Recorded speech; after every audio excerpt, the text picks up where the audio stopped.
வாழிய செந்தமிழ், வாழ்க நற்றமிழர், வாழிய பாரத மணி திருநாடு. பாரத மணி திருநாடு நேரில் அனைவருக்கும் வணக்கம். இந்தியாவின் முதல் ஹைட்ரஜன் ரயிலை இயக்கி நாம் பெருமிதம் கொண்டுள்ளோம். அது குறித்த விவரங்களை திரு ரா கணேஷ்குமார் அவர்கள் விஜயபாரதம் இதழில் எழுதிய கட்டுரையின் வாயிலாக நமக்கு தந்திருக்கிறார். அதை நமது பாரத மணி திருநாடு நேர்களுடன் பகிர்ந்து கொள்ள விரும்புகிறேன். உலகின் முதல் ஹைட்ரஜன் ரயிலை 2018 ஜெர்மனி அறிமுகப்படுத்தியது. அறிவியல் மற்றும் சுற்றுச்சூழல் தொழில்நுட்ப வரலாற்றில் அது ஒரு முக்கியமான மைல்கல்லாக அமைந்தது. புதைவடிவ எரிபொருட்களை சார்ந்த போக்குவரத்திலிருந்து சுத்தமான கார்பன் வெளியீடு குறைந்த எதிர்காலத்தை நோக்கி உலகம் நகர வேண்டிய அவசியத்தை அந்த முயற்சி உலகிற்கு உணர்த்தியது. இப்போது 2026 8 ஆண்டுகளுக்கு பிறகு ஹரியானாவின் ஜிந்த் சோனிபட் வழித்தடத்தில் பிரதமர் மோடி தொடங்கி வைத்த பாரதத்தின் முதல் ஹைட்ரஜன் ரயில் அந்த பயணத்தின் அடுத்த கட்டத்தை பிரதிநிதித்துவப்படுத்துகிறது. இது ஒரு புதிய ரயில் சேவையின் தொடக்கம் மட்டுமல்ல, பாரத தொழில்நுட்பத்தின் தன்னம்பிக்கை, பசுமையாற்றல் மாற்றம் மற்றும் ஆத்ம நிர்பர் பாரத் என்ற தொலைநோக்கு பார்வையின் செயல்படுத்தப்பட்ட வடிவமாக பார்க்கப்படுகிறது. ஜெர்மனியின் முதல் ஹைட்ரஜன் ரயில் 2 பெட்டிகளுடன் சுமார் 300 பயணிகளுக்காக வடிவமைக்கப்பட்டிருந்தது. தொழில்நுட்ப சோதனை மற்றும் முன்னோடி முயற்சியாக அது இருந்தது. ஆனால் பாரதம் உருவாக்கி இருப்பது அன்றாட பொது போக்குவரத்துக்கான ஒரு முழுமையான தீர்வாகும். 10 பெட்டிகளுடன் ஒரே நேரத்தில் சுமார் 2600 பயணிகளை ஏற்றிச் செல்லும் திறன் கொண்ட இந்த ரயில் பாரதத்தின் மக்கள் அடர்த்தி மற்றும் போக்குவரத்து தேவைகளை கருத்தில் கொண்டு வடிவமைக்கப்பட்டுள்ளது.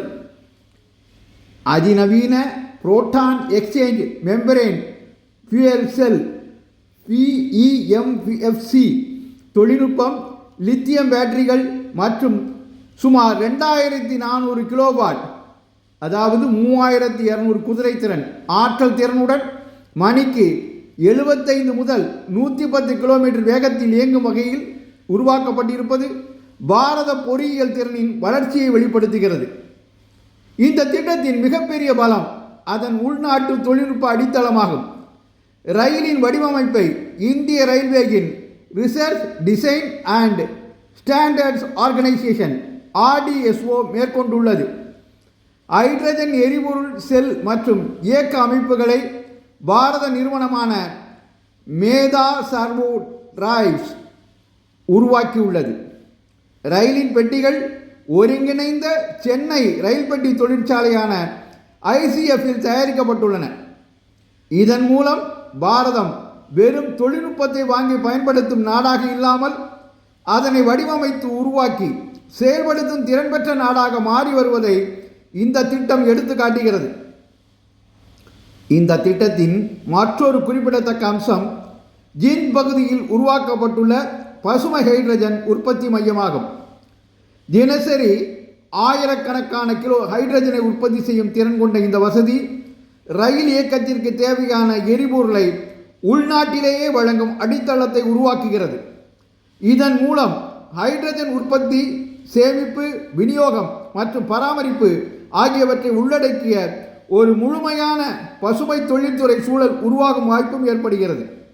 எதிர்காலத்தில் இந்த தொழில்நுட்பம் ரயில்வேயை தாண்டி பேருந்துகள், சரக்கு வாகனங்கள் மற்றும் தொழில்துறை ஆற்றல் பயன்பாடுகளுக்கும் விரிவடையும் வாய்ப்பு இருப்பதால் இது பாரதத்தின் ஆற்றல் பாதுகாப்பு நோக்கிலும் முக்கியமான முதலீடாக கருதப்படுகிறது. பாரதத்தின் இந்த அணுகுமுறையில் சமூக பரிமாணமும் குறிப்பிடத்தக்கது. உலகின் பல நாடுகளில் புதிய தொழில்நுட்பங்கள் முதலில் பெருநகரங்களிலும் உயர் வருமான மக்களிடமும் அறிமுகப்படுத்தப்படுவது வழக்கம். ஆனால் பாரதம் இந்த ஜீரோ எமிஷன் தொழில்நுட்பத்தை ஹரியானாவின் விவசாய பகுதிகளை இணைக்கும் ஜிந்த் சோனிபட் வழித்தடத்தில் அறிமுகப்படுத்தியுள்ளது. விவசாயிகள், மாணவர்கள், சிறு வணிகர்கள் மற்றும் தினசரி பயணிகள் போன்ற பொதுமக்களே இதன் மூலம் பயனாளிகள். அதிநவீன தொழில்நுட்பத்தின் பலன் சமூகத்தின் அடித்தட்டு மக்களுக்கு சமமாக சென்றடைய வேண்டும் என்ற அணுகுமுறையை இந்த முடிவு வெளிப்படுத்துகிறது. வளர்ச்சி என்பது பெருநகரங்களை மட்டும் சென்றடையும் போது முழுமையடைவதில்லை. கிராமப்புற மக்களின் வாழ்க்கை தரத்தையும் உயர்த்தும் போது மட்டுமே அது உண்மையான தேசிய முன்னேற்றமாக மாறுகிறது என்பதையும் இந்த திட்டம் வலியுறுத்துகிறது. பாதுகாப்பு அம்சங்களிலும் இந்த ரயில் கவனத்தை ஈர்க்கிறது. பாரதத்தின் அதிக வெப்பநிலையிலும் நம்பகத்தன்மையுடன் இயங்கக்கூடிய அமைப்புகள், ஹைட்ரஜன் கசிவை கண்டறியும் அதிநவீன சென்சார்கள், தானியங்கி பாதுகாப்பு நிறுத்தும் அமைப்புகள் மற்றும் பல அடுக்கு பாதுகாப்பு முறைகள் இதில் ஒருங்கிணைக்கப்பட்டுள்ளன. சுற்றுச்சூழலுக்கு உகந்த போக்குவரத்துடன் பயணிகளின் பாதுகாப்பையும் சம அளவில் முன்னிலைப்படுத்தி இருப்பது இந்த திட்டத்தின் சிறப்பாகும். புகையின்றி குறைந்த சத்தத்துடன் சுற்றுச்சூழலுக்கு உகந்த முறையில் இயங்கும் இந்த ஹைட்ரஜன் ரயில் பாரதத்தின் போக்குவரத்து வரலாற்றில் ஒரு புதிய அத்தியாயத்தை தொடங்கி உள்ளது. தொழில்நுட்ப முன்னேற்றம், சுற்றுச்சூழல் பாதுகாப்பு, தற்சார்பு உற்பத்தி மற்றும் மக்கள் நலன் ஆகிய 4 தூண்களையும் ஒருங்கிணைக்கும் இந்த முயற்சி பாரதத்தின் பசுமை வளர்ச்சி பயணத்தில் ஒரு முக்கிய மைல்கல்லாக அமையும். உலகம் சுத்தமான ஆற்றல் பொருளாதாரத்தை நோக்கி நகரும் இந்த காலகட்டத்தில் பாரதத்தின் இந்த முன்னேற்றம் எதிர்கால தலைமுறைகளுக்கான நிலையான வளர்ச்சியின் புதிய பாதையை உருவாக்குவதோடு மட்டுமல்லாமல் பசுமை தொழில்நுட்பத்தில் பாரதத்தை உலக அரங்கில் ஒரு முன்னணி சக்தியாக நிலைநிறுத்தும் வலிமையும் உருவாக்குகிறது. இதுபோன்ற தன்னம்பிக்கை மிக்க முயற்சிகளே பாரதத்தின் அடுத்த கட்ட வளர்ச்சியை உலக நாடுகள் கவனிக்க செய்யும் ஒரு முக்கிய காரணியாக அமையும். இந்த ஹைட்ரஜன் ரயில் திட்டம் ரயில்வே துறையின் சாதனையாக மட்டுமே பார்க்கப்படக்கூடாது. இது பாரதத்தின் ஆற்றல் சுதந்திரம், காலநிலை மாற்றத்திற்கு எதிரான உறுதியான நடவடிக்கை மற்றும் உயர்தர உற்பத்தி திறனை உலகிற்கு நிரூபிக்கும் தேசிய முன்னெடுப்பாகும்.